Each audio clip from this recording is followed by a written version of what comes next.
On this episode, I'm going to teach you guys how to post about real estate the right way without boring your audience to tears.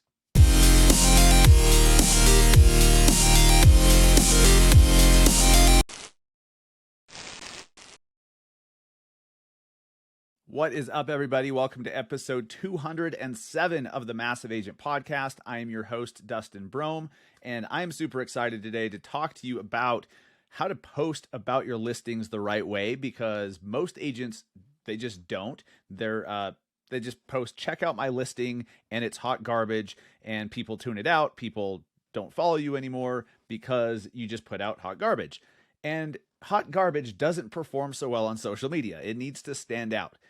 And you've heard me before talk about posting just a little bit about real estate and usually nothing about real estate. But every once in a while, you do need to post about real estate. But the question is how? How do you do it? And that's what we're going to be talking about today. Before I jump into that, I'm super excited. I've teased this before, but we're finally in February 4th in Salt Lake City, Utah. We're going to be doing the very first ever Massive Agent live in-person event. It's going to be the Massive Agent Society Live. We're going to be focusing on 4 different aspects of your business: media, mindset, marketing and lead gen, and then master planning. How to really make sure that you're going in the right direction, that you have the right plan in place. And we're going to do this in one day, Saturday, February 5th. We only have spots for 20 people. So make sure that you go to register right away and get your ticket booked. MassiveAgentPodcast.com/live event. MassiveAgentPodcast.com/live event, and we'll link that up in the YouTube description and the show notes of the podcast. But we only have room for 20 guys because this is an in-person event, not Zoom. Super excited to meet you in person and spend the whole day with you. We'll be doing something cool the night before as well for you guys that want to travel in on Friday. More details over on the website, though, MassiveAgentPodcast.com/live event. And I hope to see you in Salt Lake in February for the Massive Agent Society Live. And I'll be talking a little bit more between now and then about why we're doing the Society Live. The Massive Agent Society is going to be completely and totally new. Everything that it was before, it's now not that. It's going to be better. It's going to be more than that. And so there's the hint. Between now and February, you'll learn more. And those who are here in Salt Lake for the live event, you're going to get to experience what the new society is like in person. And it's going to be cool. So see you guys there. All right. Posting about real estate, kind of important, right? The biggest pushback that I get whenever I'm telling agents, hey, you need to stop posting about real estate so much is, well, I have to share my listings. The seller will get all pissed off. I have to share my listings or the seller's going to think I'm not doing my job. Okay, but how are you sharing it? Because honest to God, most of you guys, when you post, when you do this duty that you must do to the seller to post their listings, you freaking mail it in like a lazy piece of shit. You just grab the link to the MLS listing, you post it and say, check out my new listing. Great. How dynamic and exciting. Check out my new listing. A lot of thought went into that. You must be a master marketer, right? Look, if I'm dancing all over your toes right now, it's on purpose because most of you don't realize you're doing it. I'm not saying you are a lazy piece of shit person, but what you're doing is lazy, okay? It takes more thought. And so that's what I'm going to teach you right now is what you should be doing instead. Now, with social media in general, you need to be grabbing attention of whoever's scrolling. If you want somebody to see your video, your post, your graphic, whatever it is that you're posting, if you want them to actually see it, the very, very first thing, and the only thing that matters is, do you get their attention? Because if you don't get their attention, then what happens? They scroll right on past it now, don't they? They scroll right on past it. That kind of sucks. So you put all this time and effort into this post, you created this graphic, you had a professionally done video, but nobody watches it because it never got their attention in the newsfeed. Maybe the topic you picked sucked, the way that it was presented with the thumbnail image, or that it was just a boring, whatever. You've got to get their attention first. Okay, so the way to get their attention is by thinking. So you got to take a step back. What about your listing is so cool? What are the best aspects of this new listing? Is it And maybe it has nothing to do with the house itself. This is where you have to think, okay, if I had a chance to tell everybody one thing about this new listing, what would it be? What's the one thing that if they came to see it, or if they heard about this one thing, they would absolutely schedule a showing and probably make an offer? What is that? That's what you need to share on social, not the front of the house, or God forbid, a stock image with a link to your listing. I've seen that before too. So it's a stock image of a for sale sign, and it's not even the listing itself. Okay, that's an interesting strategy. So what about the house or the neighborhood or the location is awesome? Maybe it has nothing to do with the house. Maybe the house is a piece of shit. Maybe the house is just boring, middle of the road, split entry, blah, 4-bed, 2-bath. There's a trillion of them. Okay, well, maybe it's so awesome because it's right across from a certain park, or it's within walking distance of a new shopping center, or within a certain school district, or there's a bus stop nearby or a train station or whatever. Maybe the view from the back porch when the sun is setting is just incredible. So show that. That's what you need to show, because you share the most attention-grabbing thing, and guess what? You've grabbed their attention, right? That was a Yogi Berra type of saying. When you grab their attention, you have their attention, right? So do that, and then they can see more about the house. Then they can look at the bedrooms and the bathrooms and all the stuff and read your description, all of that. So most agents, myself included, when I first got into this business, because I didn't know better. I didn't have a podcast like this telling me or giving me the perspective to really understand why you shouldn't just post a link and say, check out my new listing. I thought, cool, I checked the box. I shared it. Now I need to do it on every platform. That's how you get people to tune you out, guys. If it's just check out my new listing, or I'm live at my open house, come see me from 11 to 1. Well, why? Why should they? Why should they come see you? If you're running Facebook ads for your new listing, find the best photos or video that you have of the house. Okay, this one listing that whenever I'm speaking or training for other brokerages or other agents or any of our training programs, I always show them how this one listing that I had a while back in West Jordan, Utah, one of the suburbs of Salt Lake, it was just kind of a middle of the road house. There were a ton of them like it. It wasn't even the nicest on the street, let alone the neighborhood. It was just, it was average. But the master bedroom was freaking huge. It was the biggest damn master bedroom I've ever seen. And so as I'm looking at it, I'm like, this is the biggest master bedroom I've ever seen. Click. The biggest master bedroom you've ever seen. That became the headline for everything I did with the marketing for that house, with Facebook ad, with posts, with everything. Okay, with the first line of the description on the MLS that gets syndicated out to all the websites.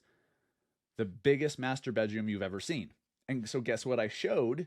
Rather than the front of the house, which the driveway had a big oil stain on it, rather than that picture, the first photo on our MLS was the giant frickin' master bedroom, which we had staged, by the way, because it was so big it looked like a conference room. It needed some furniture in there, and it still looked like a conference room. But that's okay, because the headline was possibly the biggest master bedroom you've ever seen.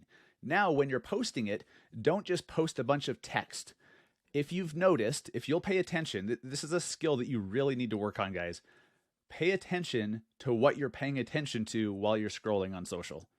There's another Yogi Berra type comment.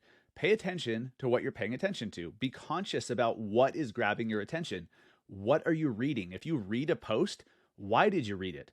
I guarantee you, if someone just posts a big text-only paragraph with no emojis, no spacing between the lines or nothing, you're not going to read that shit. You're just going to be like, ugh. But if you break it up and there's lines and separated, different sentences, and there's some emojis in there, it sticks out more. It's broken up so it's easier on the eye, easier to digest, and more likely to be read. So use some emojis in there. So something that I love to do is you say the biggest master bedroom I've ever seen, or you've got to see this. You got to see the view from the back porch, or lakefront property. Saw a moose in the backyard last night. Something like that.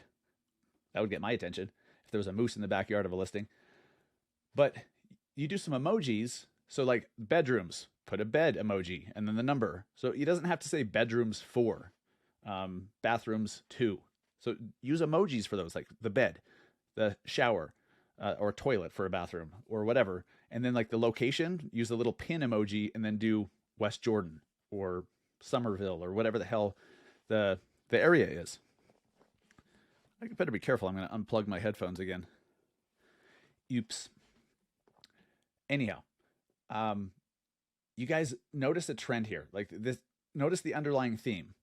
It just takes a little more thought and a little bit more effort so that you're taking this listing that you have this obligation to share. I don't necessarily agree with it. Well, I do, but not you must share it on social. Yes, you should, but you should do it correctly. Okay. Correctly means you're thinking about how are you going to paint it in the best possible light, not the worst possible light, which is check out my listing. And then whichever image is first on the MLS, that's what shows up. Like that's lazy as hell. So guys, you can take the best photos, maybe there's 6 of them, and you put those in a Facebook post or an Instagram carousel post, where you swipe the photos and then say link to the listing in my bio if it's Instagram, or on Facebook, you just put a link to your listing. And here's another tip. Why are you sending people to the MLS? Why are you using the MLS link? Why aren't you using your own website or your own single property website that you have your Facebook pixel on so you can retarget those that visit it with other ads, right? And then they're only seeing your branding. If it's on your website, they're seeing your face, your logo, your name. They're not bombarded by all these other agents. Okay. On some MLSs, the MLS we have here in Utah, the biggest one, utahrealestate.com, consumers see ads for other lenders. And then there's an agent finder feature on there where they can search and find a realtor. I don't want them to be searching for other realtors on my listing. That's just not good business. So hopefully you have your own website where you can take the listing, the listing URL, and share that on social. So everyone goes in your ecosystem, not someone else's. It just takes a little bit more time and thought to do that. Okay. So even here in Utah, I see a ton of agents sharing the MLS listing because it's a great website. It's very user friendly. It's very easy to post and it looks great, but it's still somebody else's sandbox. You're still sending people to someone else's sandbox where they could potentially be exposed to credit unions that are advertising on the website or search for other agents. You don't want that. Okay? You want them in your ecosystem. It's branding yourself. And if they start looking at other listings that aren't yours on your website, it's schedule a listing or schedule an appointment. And who does that go to? Not the listing agent. It goes to you. So use your link. And if you don't have a website, use a single property website or a landing page, something that you control. You can have your Facebook pixel on.